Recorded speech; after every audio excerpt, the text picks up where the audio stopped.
একটা পরিবারের সম্পূর্ণ পরিবারটাকে নৃশংসভাবে নিশ্চিহ্ন করে দেয়া হলো। অথচ পুলিশ প্রথম থেকেই আমরা দেখতে পেলাম তাদের মধ্যে একটা সদাতনীন ঘটনা করছে। পুলিশ ওই বাড়িতে যখন গেল রাত 11:30, এই 11:30 যখন ঢুকেছে তখন বিদ্যুৎ নাই। রাত 1টার সময় বিদ্যুৎ সংযোগের জন্য একজন লোককে ডাকা হলো। 1টার সময় সেই ভদ্রলোক এসে বিদ্যুৎ সংযোগ দেখলো যে ঘরের মধ্য থেকে কোনো বিদ্যুৎ বিচ্ছিন্ন নাই, বাইরের বিদ্যুতের খুঁটি, সেই খুঁটির থেকে হচ্ছে বিদ্যুৎ সংযোগ বিচ্ছিন্ন করা। তার মানে একটা পরিকল্পিত ঘটনা, যে ঘটনা আগে থেকে বিদ্যুৎ সংযোগ বিচ্ছিন্ন করা আছে। পাশের মন্দিরের যে সিসিটিভি ফুটেজ সেটা বন্ধ করা আছে। তারপরে সেই 1টা-2টার দিকে পুলিশ যখন সমস্ত ঘর তল্লাশি করেছে, সেখানে এই লাশগুলো পেয়েছে কারো বারান্দায়, সিঁড়িতে, কারো ছাদে, কারো হচ্ছে খাটের নিচে। এরপরে পুলিশ সেখান থেকে ফ্রিজের সেই খেজুর খাওয়া আর হচ্ছে শশা তত্ত্ব বের করলো। যে খেজুরের পিঠি দেখে আর শশার অর্ধেক কামড় দেখে তারা আসামি চিহ্নিত করে ফেলছে। চিহ্নিত করে সেই সঙ্গে সঙ্গে এই আসামি 2জনকে গ্রেপ্তার করলো। একজন হচ্ছে ঘরের মধ্যে ঘুমিয়েছিল, তার বাবা ঘুম থেকে ডেকে উঠালো। মাত্র আধা ঘন্টার মধ্যে, শশা খাওয়া তত্ত্বে আধা ঘন্টার মধ্যে পুলিশ কীভাবে এই আসামি চিহ্নিত করলো, আমি আজকে আমার 27 বছরের ওকালতি জীবনে দেখেছি যে এই যে কোনো শশা কিংবা এসে যে ডিএনএ টেস্ট করতে গেলে সেটা ঢাকার সিআইডিতে পাঠায় 1 মাস, 2 মাস, 3 মাস, 3 মাসের আগে কোনো ডিএনএ টেস্টের রিপোর্ট সেখানে যায় না। আর পুলিশ কোনো ডিএনএ টেস্ট লাগে না, কোনো কিছুই লাগে না। শশা দেখলো আর আসামি চিহ্নিত হয়ে গেল, সঙ্গে দাঁড়িয়ে বাড়ি থেকে যায় গ্রেপ্তার করে নিয়ে চলে। এবং আমরা দেখছি অতীতের যে কোনো ঘটনায় কোনো কিছু হলেই পুলিশ আগে রিমান্ডে নেয় আসামিদের। ছোটোখাটো ঘটনায়, এত বড় মানে নৃশংসতম ঘটনা নাই, ছোটোখাটো ঘটনায় পুলিশ রিমান্ডে নিয়ে তাদের জিজ্ঞাসাবাদ করে যে তাদের সঙ্গে আর কেউ আছে কিনা। এইখানে দেখলাম যে পুলিশ তাদের কোনো রিমান্ডে নেওয়ার প্রয়োজনীয়তা বোধ করবো না। যারা এর সাথে জড়িত আছে কি আছে না সেটা তদন্তের দরকার নাই। তারা বললো যে এই 2 আসামি জড়িত, এই 2জন ঘটনা ঘটনা। আজকে ওইখানে টম বলতেছে যে তিনি যখন ডাক্তার তাকে পরীক্ষা করতে বলছে, সেই দেখলো যে ঢালাই নাই হচ্ছে, সেখানে পুলিশের যে বীরদের উপস্থিতি আছে, সেখানে যে একজন ডাক্তার নিয়োগ করছে, সে ডাক্তার সেটা মানুষ অস্বীকার করে যাচ্ছে।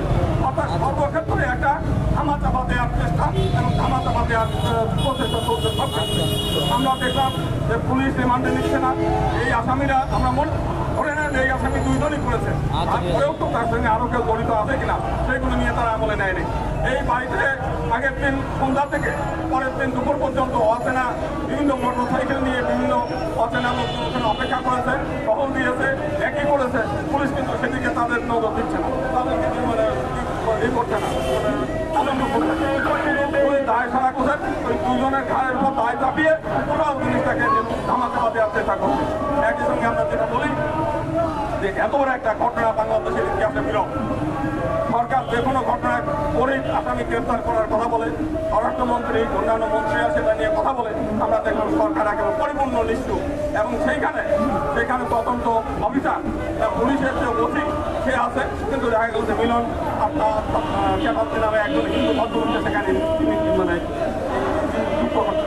সেখানে সনাতন চক্রবর্তী নামে একজন জীবী পুলিশ কমিশনার, সেখানে ডাক্তার একজন হিন্দু, তাকে মানে যুক্ত করতেছে। তার মানে প্রথম থেকে প্রশাসনের উচ্চ মহল থেকে এই জিনিসটা যাতে মানে বাইরে ব্যাপকভাবে এই না হয়, সেই হিন্দুদের ঘাড়ের দায় দিয়ে, হিন্দুদের দিয়ে এই জিনিসটা ধামাচাপা দেওয়ার চেষ্টা করতেছে।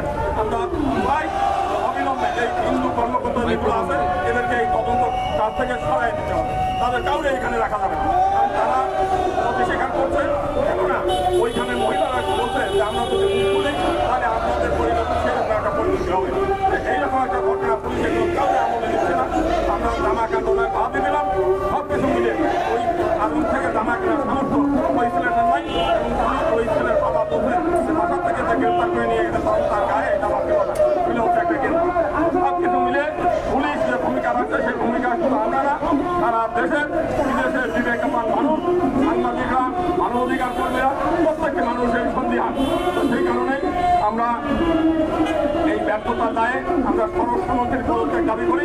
আমরা সরকারকে আহ্বান জানাই যে সরকার এই ব্যর্থ স্বরাষ্ট্রমন্ত্রীকে ধরিয়ে এখানে একজন যোগ্য স্বরাষ্ট্রমন্ত্রী নিয়োগ করবেন এবং একই সঙ্গে যারা এই পুলিশের এই যে সমস্ত নাটকবাদ শুরু করেছে, অনেকেই এটাকে বলছে দত নেওয়া নাটক। আমরা এই দত নেওয়া নাটক এই জনগণ আর দেখতে চায় না। এখন কিন্তু আগের মতো দিন নাই। এখন প্রত্যেকটি মানুষই সাংবাদিক এবং সাংবাদিকরা এখান থেকে খুঁটিনাটিভাবে তুলে ধরছেন যে কীভাবে কী হচ্ছে। প্রত্যেকেই সন্দেহ পোষণ করছেন, দেশের জনগণ সন্দেহ পোষণ করেছেন। আমরা 24 ঘন্টার মধ্যে আমরা চাই যে ওই তদন্ত কর্মকর্তাদের সরিয়ে দিতে হবে এবং প্রকৃত আসামিদের তদন্ত করে তাদেরকে এই 2 আসামিকে রিমান্ডে আনতে হবে। প্রকৃত আসামি যারা তাদেরকে গ্রেপ্তার করতে হবে। যারা এই যে আশঙ্কা করছে যে আমরা মুখ খুললে আমরাও এই পরিণত হবে, তাদেরকে জিজ্ঞাসাবাদ করতে হবে। পাশের বাড়িতে একই ফ্ল্যাটে মানে একেবারে দোতলার এই পাশে ফ্ল্যাটে এক প্রফেসর সাহেব বসবাস করে। এতবার একটা নৃশংসতম খুন হলো মানে সেই বারান্দায় সিঁড়িতে, অথচ পাশের বাড়িতে ভদ্রলোক যে সে একজন প্রফেসর এক হাত দূরত্বের ফ্ল্যাটে বসবাস করে, সেটা আমলে নেয় নেই, তাদের জিজ্ঞাসাবাদ করে নাই। আমরা বলতে চাই যে প্রফেসর সাহেবের যে বিল্ডিং, সেই বিল্ডিংয়ের গেট বন্ধ। এই যে খুনি হয়েছেন সেই গণপতি চক্রবর্তীর গেট বন্ধ। তাহলে এই আসামিরা ওই সেই প্রফেসর সাহেবের বাসা দিয়ে কোন দিক থেকে মানে ভিতরে ঢুকে গিয়ে তার উপরে 3 তলা টোটাল থাকার জায়গা থাকা সত্ত্বেও তারা লাফ দিয়ে এই গণপতির দোতলায় আসলো কেন? এবং এইখানেই বা তারা এই মানে গাঁদা ইয়াবা সেবনের জন্য উপযুক্ত জিনিস মনে করলে কেন? সবাই বলছে তো ওই দিন সারা রাত এত পরিমাণ বৃষ্টি হয়েছে, তো ওইখানে ইয়াবা সেবনের মতো উপযুক্ত না, কারণ ইয়াবা সেবন করতে গেলে ওইখানে আগুন জ্বালিয়ে করতে হয়। তার মানে এই বৃষ্টির মধ্যে হাতের মধ্যে তারা ইয়াবা তত্ত্ব দিয়ে বের করছে, এই বিষয়টা জনগণ বিশ্বাস করে না। এটা একেবারে পারিপার্শ্বিক অবস্থা, এই অবস্থাও এটা প্রমাণ করে যে এই টোটাল ঘটনা ধামাচাপা দিচ্ছে। আমরা সরকারকে আহ্বান জানাবো, মাননীয় প্রধানমন্ত্রীকে আহ্বান জানাবো যে এই ঘটনার সুস্থ তদন্ত করেন, কারা কারা গ্রেপ্তার মানে দোষী তাদেরকে চিহ্নিত করতে হবে এবং বিচার করতে হবে, শাস্তি বিধান করতে হবে। কোনো লুকোচুরি, কোনো ধামাচাপা এই দেশের জনগণ মেনে নেবে না। যদি আগামী 24 ঘন্টার মধ্যে যদি এই প্রকৃত আসামি গ্রেপ্তার না করা হয় এবং এই সমস্ত তদন্ত ধামাচাপা দেওয়ার জন্য উঠে পড়ে লাগছে এই ডাক্তার, মানে সেই ডাক্তারের নাম কি বাবুল ভদ্রলোক, একজন হিন্দু ভদ্রলোক, তাকে সহ অন্য সমস্ত লোকদের এখান থেকে সরাতে হবে এবং তাদেরও জিজ্ঞাসাবাদ করতে হবে যে তাদের ফোন কল যারা যে কারা তাদেরকে চাপ দিচ্ছে এই ঘটনা ধামাচাপা দেওয়ার জন্য, তাদেরকেও চিহ্নিত করতে হবে। এই জিনিসগুলো করতে হবে। তা যদি না হয় 24 ঘন্টার মধ্যে না হলে সারা দেশে আগামী শুক্রবারে সারা বাংলাদেশের হিন্দু সমাজ, হিন্দু মহাজোট বিক্ষোভ কর্মসূচি দেবে এবং সারা দেশে যে উত্তাল ঢেউ উঠবে এইটার বিষয়, এটা শুধু হিন্দু না, এই দেশের সমস্ত জনগণের বাঁচা মরার প্রশ্ন। এই গত কয়েকদিনের মধ্যে মানে এই সরকার আসার পরে 33 জন হিন্দু যুবক খুন হয়েছে এবং মানে মুসলিম সম্প্রদায়ের প্রায় শত মানুষ খুন হয়েছে এর মধ্যে, এমনকি খোদ বিএনপির নেতাকর্মীরাও খুন হয়েছে। তার মানে দেশের আইন শৃঙ্খলা পরিস্থিতির এই যে অবনতি এবং এইখানে সরকার কোনো মানে স্বরাষ্ট্র মন্ত্রণালয়ের দায় নিতেই হবে এবং স্বরাষ্ট্র মন্ত্রণালয় থেকে এখান থেকে সরে দিতে হবে। এই কারণেই আমরা আমাদের বক্তব্য শেষ করছি এবং আবারও আলটিমেটাম দিচ্ছি 24 ঘন্টার মধ্যে প্রকৃত আসামিদের গ্রেপ্তার করতে হবে। 2 আসামি তাদেরকে যদি রিমান্ডে নেওয়া হয় তাদেরকে রিমান্ডে নিয়ে প্রকৃত আসামিদের জানতে হবে, এলাকার জনগণ নিতে হবে। এই আইও যারা আছে যারা অতি উৎসাহী হয়ে এই সমস্ত ঘটনা ধামাচাপা দিচ্ছে তাদেরকে এই দায়িত্ব থেকে অব্যাহতি দিয়ে তাদেরকেও জিজ্ঞাসাবাদের আওতায় আনতে হবে যে কাদের ইশারায় কাদের কথায় তারা এগুলো ধামাচাপা দিচ্ছে। তো সব কিছু মিলে 24 ঘন্টা টাইম, নাহলে আগামী শুক্রবারে আমরা সারা দেশে বিক্ষোভ সমাবেশ করবো এবং সারা দেশে যে পরিমাণ হিন্দু মুসলিম মিলে যে উত্তাল কেউ উঠবে এই আন্দোলন, সেই আন্দোলন ঠেকানোর মতো ক্ষমতা এই সরকারের থাকবে না। এই সরকারের গতি নিয়ে টান করানো শুরু হবে। ধন্যবাদ।